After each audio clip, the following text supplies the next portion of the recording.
Now I want to tell you the story about our very first campaign. Do you know the little man called Francois Duplessis? Have you seen him on television, occasionally on AD? Now, he's one of the kindest, sweetest men that I know. I don't know many people as kind and as sweet as he. I've never, ever, in 26 years, heard him say anything bad or negative about anyone else. If someone was mean to him, I would go to him and say, "How dare they speak like that to you?" And then he would say, even if it was the high priest, he would say, "My high priest has not had me flogged yet." So he always has a kind word, even under the worst of circumstances. And the very first time we had a campaign in a little town called Paarl. Now, I was brand new to this. I come out of atheism, and now I was on the other side of this war game. And I think God wanted me to understand that there are principalities and powers that are working behind the scenes in this war. So I had to drive every evening after work, because I worked at the university, and we took part in this evangelistic campaign, and it was evening lectures in this town, and we had to drive about 50 kilometers there and 50 kilometers back, maybe a little less, maybe 35, round about there. And I would drive to this town, and we had a double attack, or a double approach. He started in one hall with the old Advent message, "Dead men do tell tales." It's about the archaeological approach. And a week or two later, I was to start with a health seminar.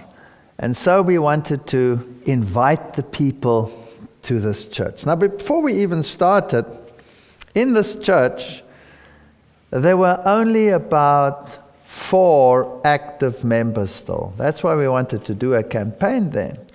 And there were about 20 or so backsliders who never ever came to church anymore. And so we had to first prepare this church, but they didn't want to. They didn't want to take part in evangelism.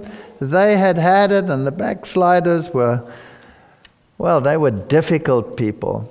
One of them was a lady who was married to a non-Adventist, and whenever somebody went to visit them from the church, he would throw things at them, rocks and bricks. And once he was sitting on the roof, and a pastor came and visited, and he tore the roof tiles off the roof to throw at the pastor. So, difficult place, very difficult place to start off with. And when I drove there in the evenings and I drove back, in between the towns, in the middle of nowhere, my car would stop. Have I told you this story before? No. My car would stop, and all the lights would go off, and nothing would happen. And then I'd pray, because it's late at night, you can't go anywhere, there's nowhere you can walk to, it's just dark all around.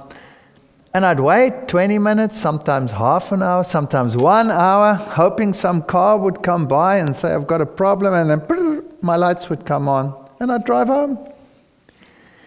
And every night, when I came to that particular spot, the exact same spot, the same thing would happen. And this happened night after night after night. And we had some horrendous experience. Once we were coming back from church, it was a Sabbath, my wife and I and the children in the car, and we came to this spot, and I realized, here's our spot. Now it's the day, so it's not so bad. But there was a dog sitting in the road. Some bull mastiff, a beautiful dog. And he was sitting in the opposite lane to the one in which I was driving. And I said, that dog is sitting at exactly the spot where my car always stops at night. That dog's going to run across the road just when I get there. So I'm going to slow right down so that it doesn't happen. So whatever happens, it's not going to be me that runs over this dog. And a big truck, like a pickup truck, like one of yours, came from the front, and the dog was sitting in his lane, and I thought this person would now stop. And as we got to the dog, he drove over the dog. And the dog was in pieces. And I was so furious because I thought, that's such a horrendously mean thing to do. And I turned around and we raced after this car, but we couldn't see anyone inside. And in the distance there was a four-way crossing, and those were the only roads. There's nothing where you can drive in, and when we got there, he was gone. You couldn't see him anywhere. So these are the things that happen. And as we got into the campaign, the strangest things started happening. And one thing that I would like to point out is this is the first campaign in South Africa that was multiracial. It was just at the switch over of the political situation, and we had decided that we were going to have a multiracial campaign. So we had the town hall, and whoever comes is welcome, no matter what tribe or race or creed they consisted of. They were going to be welcome. Now, as we did the campaign, there were some interesting side stories. Perhaps before I get to that story, first a side story. A man came to Francois' lectures. I hadn't started yet. And he became interested, and he started seeing these truths. And eventually he decided, this is it, this is the truth. I want to follow this truth. And he went home and he told his wife, I want to follow this truth. And his wife went ballistic. She was totally anti. And so he invited Francois Duplessis to come and visit there to explain to his wife what this was all about. And he went, so she brought them tea. And when she brought the tea, she put it on the floor at the entrance, almost in the passage. She put it on the floor, and she said to Francois, if you are from that Seventh-day Adventist church, you can come and drink your tea like a dog from the floor. I won't serve you. That was the attitude. And eventually it became so miserable that he didn't come anymore. And then a short while later, I started with the health messages in another venue, and she attended those lectures. And she came to the lectures and she listened, and she accepted the truth. And so she went home to her husband and she says, I'm so excited. I've discovered you were right all along. This is the truth. We must go to this church. And the husband says, if you go to that church, I'm through with you. I'm throwing you out of the house. You prevented me, I'll prevent you. And then she said, but we must go. She and her daughter attended those lectures. She says, we must go, we must go. And then he said, out of the bedroom. And he threw her out. And then she lay that night in the room, and she was crying, and she was wondering and thinking, is this right? It's causing so much tension. Is it worthwhile? Is it true that you must keep the Sabbath and the commandments and all of these issues? And then she heard a voice calling her name, and she thought, my husband has had a change of mind. And she went to the bedroom, but there he was, snoring. So she went back to the room and sat upright, and she heard her name, and she said, who's calling me at this time of night? And she went and looked whether there was someone at the window, maybe some family member had a problem or something, and there was nothing. And she sat down again, And she listened, and then she heard her name again, and then she said, yes. And then almost like in a vision, she saw 2 tablets of stone come down before her, and the voice said, keep the commandments of God. And she was baptized, she and her daughter. Just to run ahead a little bit, for 1 year, that man made her life a misery. He mellowed a little bit later, and he would condescend occasionally to bring people with a car that lived nearby to the church, but he never put his foot in the church. And on one of these occasions, it was raining, it brought people, and he was sitting outside. He refused to put his foot in the church, but he was willing that his wife was there or something. Francois went out to him and said, why don't you come inside? It's so cold here. You don't have to take part in the service. We're doing a baptism, but, you know. And it was so cold, so he said, all right. So he went and sat in the back. And after the service, when we all went out and we locked the door, he said, I missed my baptism. I'm so stubborn. So Francois said, no, you haven't missed your baptism. We opened the church and he too was baptized. So this is how God works. So I experienced all these miracles. I experienced this thing with the car stopping every night. And in the middle of this, there was another man who today is active in the work. He even served as pastor for some of our churches. And this man phoned me in a tremendous panic during this campaign. And he said to me, there's something seriously wrong. I phoned Francois Duplessis to ask him something, and a woman answered and screamed at me, and it was so demonic, and she screamed, I've got him where I want him. And I was such a fright, I put the phone down. Do you know anything about what's going on there? And I said, I have no idea. Now, I lived in a town separate from Francois, about 30 kilometers away from him. So I phoned, my wife was present in the house, and I phoned Francois, and I thought, no, what's going on here? And as I phoned him, a woman answered, and she laughed like a demon, and she screeched over the phone. And she said, I've got him where I want him. I've got him where I want him. He's sitting on the floor. He's finished. And she laughed like a drain that my wife could hear her screeching over the phone at a distance as far as the back row of this church. And I slammed the phone down. I got a big fright. I thought, what's going on here?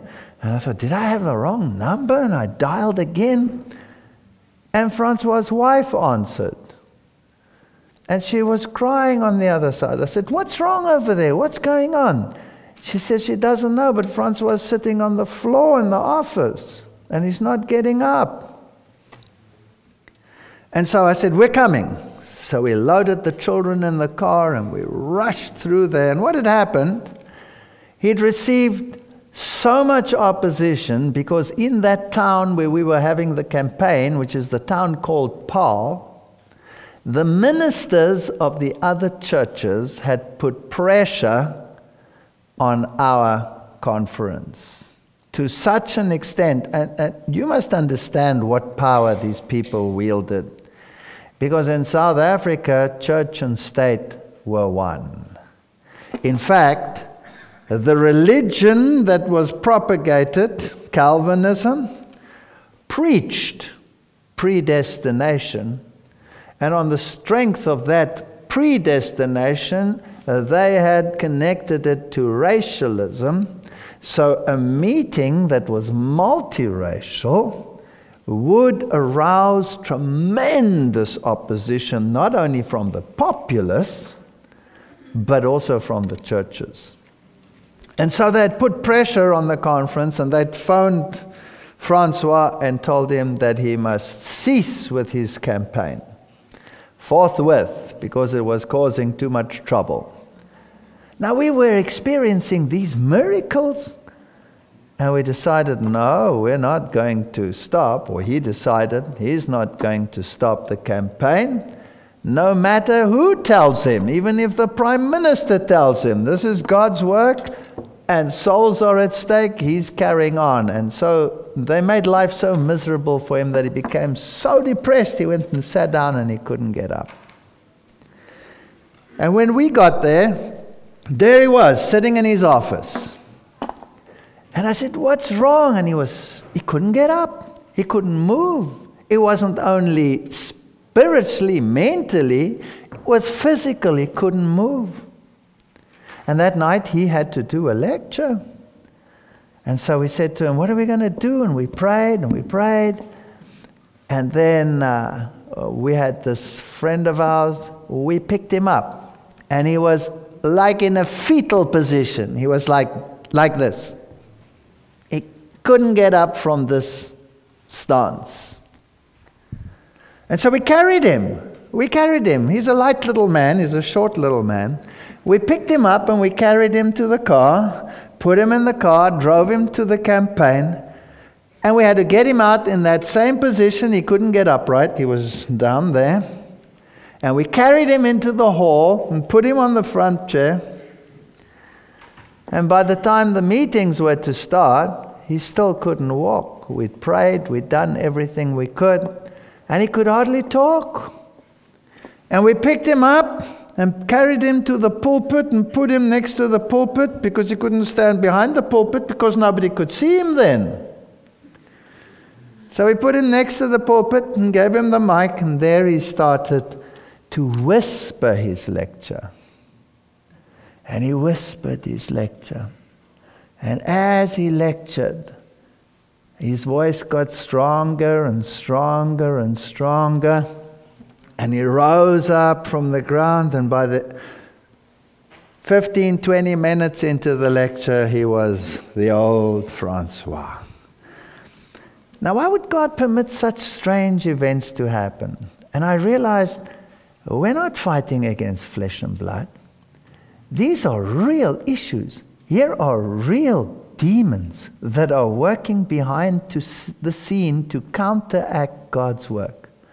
That vehicle that stopped, that car that came and crushed that dog in front of my children were hysterical. They were afraid. They didn't ever want to go to that church again. And the devil did everything in his power to prevent us from going to that church and to those meetings. But it was become even more fascinating, because when the campaign finally came to an end, there were over 60 people that had made a decision to join the Seventh-day Adventist Church. Now you must understand the climate in Africa. The hatred against anything that was not state church was unbelievable. If a Seventh-day Adventist lived in a town and he passed away, then he was not allowed to be buried in the graveyards of the town. He had to be buried outside somewhere like a pauper, because the church, the Dutch Reformed Church, would not allow such a violent, vicious sectarian to be buried in their churchyards or in the public churchyards. And the word of the ministers out there was law. So here, over 60 people come into this church, but it's the first multiracial church in the country. The first one. Now this created quite some tension, because people that accepted the church, some of them were white and some of them were not white. Now the people that came in that were not white were of the colored race. The colored race. Now the colored race in South Africa is a mixture between the white race and the Hottentot and Bushman races, and also a mixture between the white race and the black race. So it is a mixture between the two, because the history of South Africa is fascinating. When the Boers first came to Africa, they didn't have wives, so they had to make do with what was available, and that's how these races developed in southern Africa. But the prejudice was unbelievable. I mean, it was ensconced in law. And so the tensions broke out in this church. Terrific tensions and terrific infighting. And Francois and I, we were just trying to put out the fires. And then some of the people in a meeting said, we cannot have a mixed church. It's not possible. Because the cultures are so different, we would never be able to worship God together. Some of these people, they have totally different music styles. Their rhythms are different. They don't read the Bible like we read. They will not be able to sing the hymns like we sing. They dress differently. I said a lot of worse things that I won't want to repeat here. And we tried to reconcile these minds. There was just no way. And then they said, and if it gets worse, and black people come to this church, then it'll be total disaster, because then you have it even more so. And they mentioned all these things again. Now, not all of them were like that, but you had a hard core of people that had come in that wanted the truth, they wanted the Sabbath, they wanted all of those things, but they didn't want every nation, tribe, and tongue and people. That was not acceptable. You know, it's like people that come in that say, we want all of this. We want the Sabbath, we want salvation, we want that, but this health reform, nah, we don't want that. Don't we have the same thing, you know? We're very selective in what we accept and what we don't accept. And it got to a point where the whole church was going to fall apart. All that work, all that pain, all that suffering, and the whole church was just going to disintegrate. And I was doing the sermon one morning, and it was a Sabbath. And actually, it's quite funny. The one town, we had two towns where Francois was the pastor. The one was called Paul, and the other one was called Paro. Now it sounds different, but in Afrikaans, it's Paro and Paro. And if you say it quickly, it's Paro and Paro. Paro and Paro. So he would phone me and say, you're preaching in Paro today, and I'm preaching in Paro today, and I'd say, fine, thank you very much, and we'd end up in the wrong church. We'd end up both in the same church, and they were, 30, 40 kilometers apart, and you're supposed to start preaching, and you're in the wrong place. So it got very tricky. Anyway, he phoned me that day, and he said, you're preaching in Parol. And I said, is it now Peril, or is it Perot? And he said, no, it's Peril. So that's the church where we had this difficult church.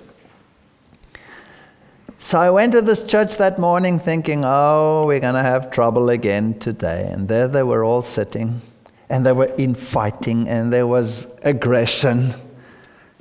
And I went to the front when it was time for me to do the service. And as I went to the front, a black lady walked in the back.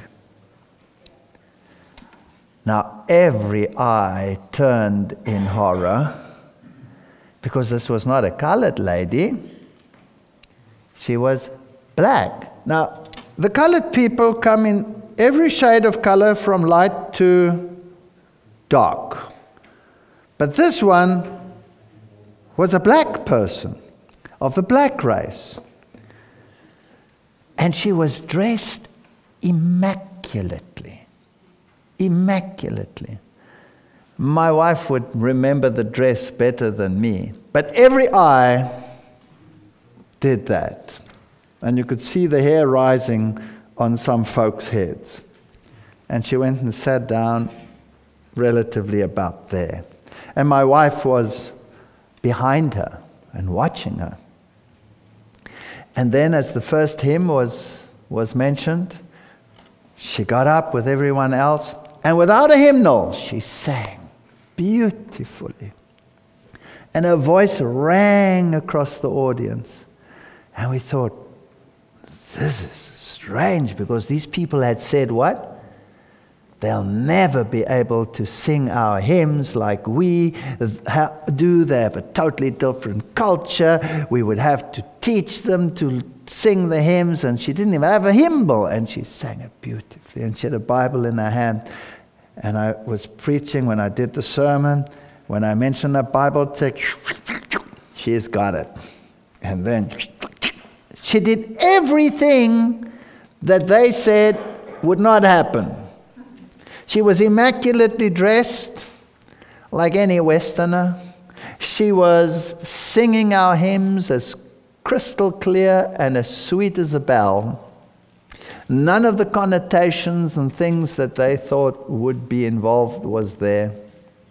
And then the second hymn and the third hymn, and it was like her voice was like the voice of an angel. And I was fascinated with her, and I kept looking at her, and I thought, wow, God, you sent a person to destroy these people's bigotedness. And after the sermon, what does the pastor do? He goes out the front, he goes down the aisle, and he stands at the back, and he greets the people at the back. Now the people come out the church, and we greet them, and I'm waiting for this lady, because I want to ask her, where does she come from? And how come she's at this church? Because there was a black Seventh-day Adventist church in that town as well. Now, why did she come to this one if there was one there that she could have gone to? I want to know. And when all the people had left, she hadn't yet appeared. And I said to my wife, who stands next to me when we say goodbye, I said to her, where is she? She must still be in there. And so we went inside to look for her. No sign of her. There's nowhere else she could have gone out. And the ground is totally fenced. There's no way she has to come past me. There was no way it could be any other way. So I believe that God sent an angel, a black angel, to destroy bigotry amongst God's people. And it wasn't very long. It was just 2 weeks or so, and all the troublemakers had departed. It was about 10 of them. They refused to stay in a church that was multiracial. That's how the first multiracial church started in South Africa. And what a privilege to serve a God who, in the final events of this earth's history, wants to bring together every race, tribe, and people, and to create one nation under God that love Him and keep His commandments. And that is what I wish for all of you, that you may understand that this is not just a message that we have. This is a separating message.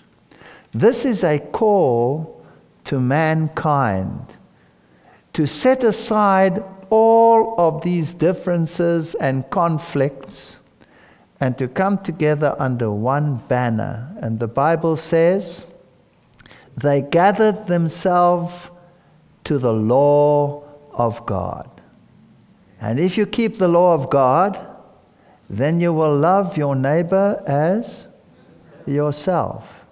And you will no longer seek a place of supremacy. But I also learned something else that has caused quite a bit of strife. Listen to God before you listen to man. If God tells you to do something and someone else tells you to stop, and you know that this calling is from God, if He's telling you to do an evangelism and someone tries to stop it, it's not from God, no matter who it is who's trying to stop it. You have to obey God more than you have to obey man. And these early influences in my own evangelistic life showed me that if you do what is right, and if you persevere, there is no way that God will leave you and forsake you. He will be with you. And I've had so many occasions with the message that I bring where even our lives were in danger, and God would bring us through every single time. I will not forget in Slovenia, we were on the stage and the Orthodox militia decided to disrupt the meetings. They ran into our meetings, they ran onto our stage, and it was a huge hall. I mean, there were over 1,000 people in that hall that had come to the meetings. They ran to the front, they grabbed the mic out of my hand, they shoved me aside. I had a small, tiny little blonde interpreter, translator, and they shoved her aside, and I went and stood in front of her. And they told me to get off the stage, and I refused. It wasn't their stage. This was God's stage. And they looked at the people, and they said, if the people do not get out, they will come with their entire militia. Do you know that the church there, the Orthodox Church, has its own basic police force to make sure that nobody interferes in their backyard? And they said to the people, get out or we will come and beat you all up. And those people got up like one man. And I thought they were going to leave. No, they came forward and they said, no, you go out or we will beat you up. And so the man backed off a little bit and he said, I'll be back in 15 minutes and we will wipe you all out. I'm going to fetch the backup troops. And the conference president, he was there, he found the police. And the police arrived. The chief of police arrived with all of his officers and 250 policemen. And they surrounded the entire hall with their policemen, fully armed. And the chief of police and his top brass sat in the front row of my meetings. Those people arrived with hundreds of people to come and attack our hall. And the chief of police took a law, or told them that there was a law where he could arrest them and put them in jail for public violence without a trial for months. And so they didn't attack us, and I did that entire campaign under police protection. And that taught me something else. If your audience is too small, God will enlarge it. So, in this battle, let us stay faithful and let us preach the message. I've learned something else, and that is that the devil will always wage war if you preach God's truth. You will always be in a war.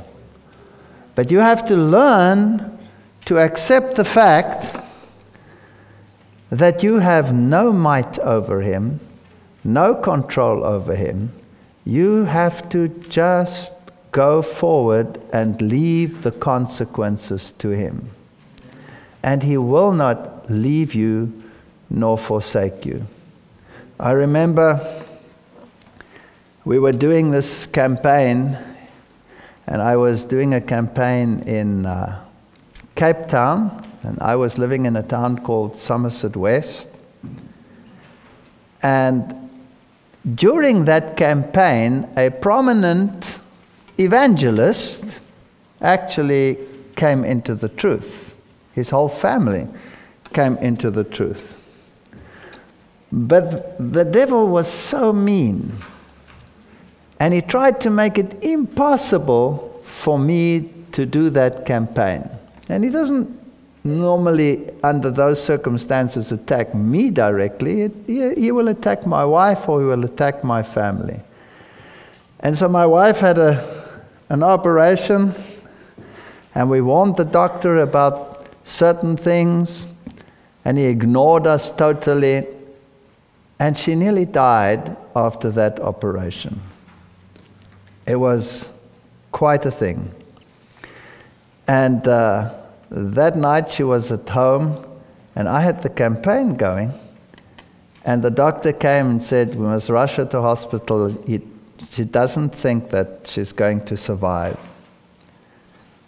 And while the doctor was working with my wife to try and stabilize internal bleeding, our cat was knocked over in the street and jumped in through the window, jumped onto my little daughter's lap. My daughter was about 6, 7 years old, and the cat died on her lap. So I had a hysterical daughter in the one room, a dying wife in the other room. I had to leave all this, rush to the hospital, get my wife to the hospital. They did the emergency operations. They managed to save her life. She was in intensive care. And I said to her, I'm going to cancel my meeting tonight because I have to be with you. And she said, no, you will go. And I said, I cannot go. I will not go. She says, you will go. Because if this is from God, then God will take care of me. The doctor said to me, she will not be there when you get back. And I said, I'm staying. She said, no, you're not. You're going. And that night, that prominent evangelist made his decision. So this is an uphill battle. This is not an easy road to travel. She was so weak after that operation because she'd lost almost all her blood internally, and they had to do the transfusion, and everything went wrong in that operation. And I was not there. I had to do campaign. I was in the university teaching during the day, and I was at campaign at night. And she had to cope with these things alone. She had to cope alone. And she was so weak, she couldn't go to the bathroom. She couldn't go to the bathroom alone. And we had no money because after I had become a Seventh-day Adventist, I had to experience how all my funds just went down the drain. And we were so poor, we had no money to get help or someone to look after her. And we were new and in the Adventist church, and you know, we are proud people. You eat your shoes before you ask someone for help. That's also stupid, by the way. And she had to stay at home alone when I went to the university. Now, fortunately at the university, if your classes are finished, you can nip home. It wasn't too far to help her. And so in the morning, I would prop her up in the bed and bring her breakfast and feed her and get the kids ready and do all the things that a wife normally does. And then I would leave, but I wouldn't be able to come back, let's say, till after lunch. So I helped her with the bathroom things and hoped nothing would have to happen until I got back after lunch, and I'd give her a little plate of food. And she always liked fruits and things like that, so she had fruit and bread and avo and all of these things right there next to her bed that she didn't have to get up because she was too weak to get up. And of course she was alone in the home, the children in school, she's alone in home, no one to help her, she's weak, and she was feeling very, very depressed. And we had a dog and we had a cat, and in those days it was quite safe in our country, so the back door was always open so that the dog and the cat had access to the house but could go to the garden to do whatever they had to do. But she was so lonely. And as she was lying in the bed there, she heard a little pitter-patter coming down the passage. Now, this was very strange. What was this? And it came and it came into the bedroom, and it was a squirrel. Now, she loves animals, and so she watched this squirrel. There's a wild squirrel. And the cat would chase wild squirrels and catch them and kill them. And this squirrel walked past the dog and past the cat. And the cat and the dog did nothing. And the squirrel would come, and the squirrel jumped onto her bed. And then the squirrel would come up to, and it always happened around about lunchtime, and he'd come up to her plate. And so she would share her avocado with the squirrel, give him half, and he would eat half out of his little shell. And then he'd go lie next to her on the chair, stretch himself out in the sun, and go to sleep for half an hour next to her. And this kept her buoyed up and happy. And this happened for 6 weeks, every single day.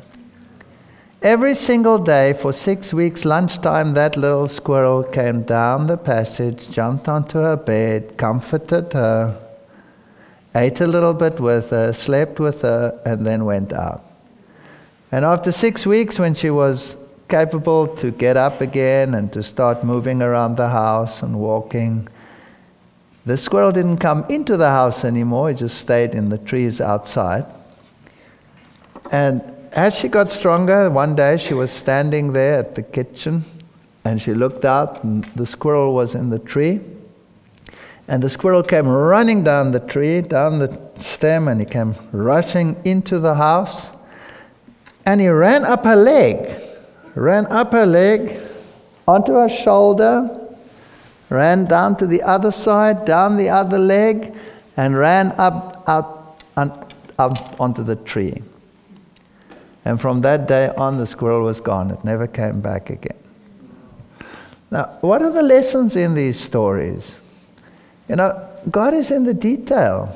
He's not only in the big things, He's in the little things. He cares about you.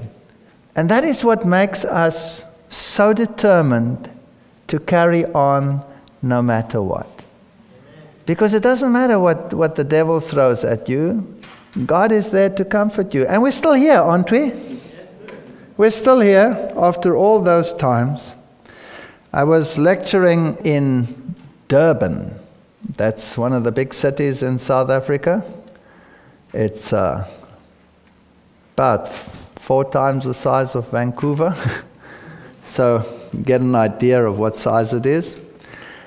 And I was lecturing at the University of Durban-Westville. We had the facilities there. And in the middle of my lecture series, and that was it was a tough lecture series. It was still part of that total onslaught series that causes so much trouble.